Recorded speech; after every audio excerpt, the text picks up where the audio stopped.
很简单，去传统市场或者去超级市场就可以买到食材，然后回来煮饭给大家吃，让大家知道说哦，减碳其实很简单的，或者是说，我刚好不小心会画一些小插画，那这个时候我们就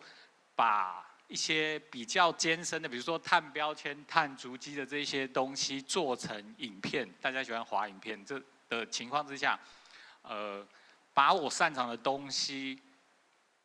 做出来，然后希望可以用擅长的东西去影响到同事，来做我擅长的永续。那这也是我从不管是绿然或 B 型企业这边学回来的一些经验。